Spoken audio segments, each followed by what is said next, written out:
Hi everyone. In this video, we are going to see the poem Eve to Her Daughters written by Judith Wright. Judith Wright was an Australian writer. Her period was between 1915 and 2000. Now let us see her biography. Her original name is Judith Arundel Wright. She was an Australian poet, environmentalist and campaigner for Aboriginal land rights. She was born on 31st May 1915 in Armidale, New South Wales, Australia. She was educated at New England Girls' School.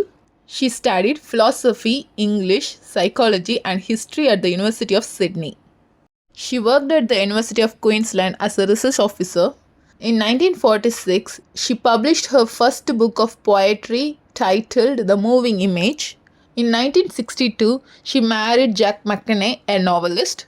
In 1966, she published her first collection of short stories titled The Nature of Love. From 1964 to 1976, she served as the president of the Wildlife Preservation Society of Queensland. In 1975, she received the Christopher Brennan Award.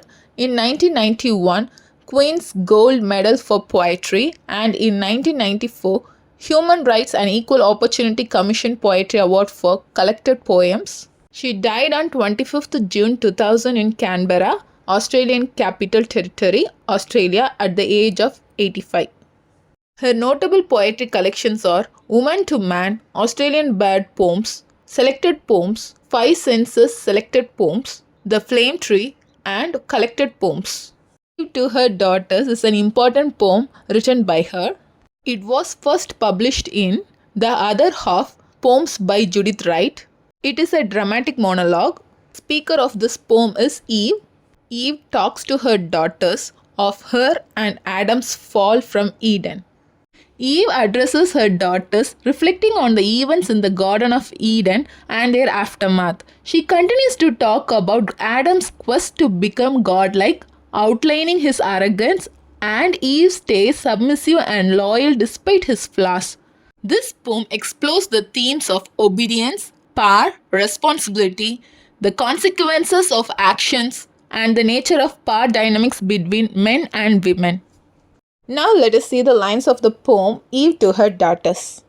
It was not I who began it.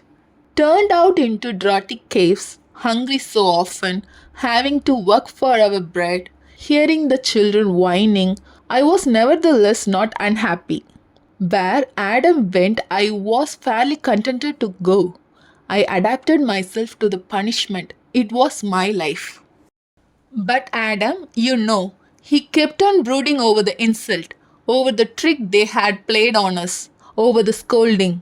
He had discovered a flaw in himself and he had to make up for it. Outside Eden, the earth was imperfect. The seasons changed. The game was fleet-footed.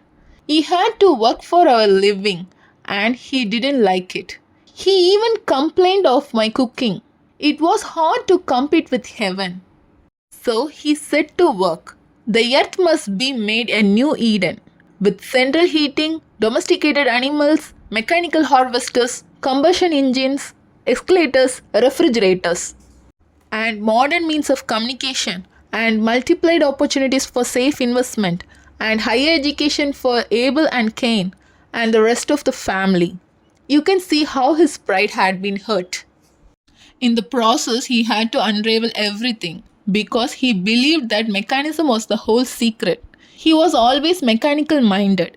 He got to the very inside of the whole machine, exclaiming as he went, so that is how it works. And now that I know how it works, why, I must have invented it. As for God and the other, they cannot be demonstrated. And what cannot be demonstrated doesn't exist. You see, he had always been jealous. Yes, he got to the center where nothing at all can be demonstrated, and clearly he doesn't exist, but he refuses to accept the conclusion. You see, he was always an egotist. It was warmer than this in the cave. There was none of this fallout. I would suggest, for the sake of the children, that it's time you took over. But you're my daughters. You inherit my own faults of character. You are submissive, following Adam even beyond existence. Faults of character have their own logic and it always works out. I observed this with Abel and Cain. Perhaps the whole elaborate fable right from the beginning is meant to demonstrate this. Perhaps it's the whole secret. Perhaps nothing exists but our faults. At least they can be demonstrated. But it's useless to make such a suggestion to Adam. He has turned himself into God who is faultless and doesn't exist. With this, the poem comes to an end. Till now in this video, we have seen the lines of this poem, Eve to Her Daughters, written by Judith Wright. Thank you for listening. For more videos on English language and literature, subscribe and watch our YouTube channel English Language Waves.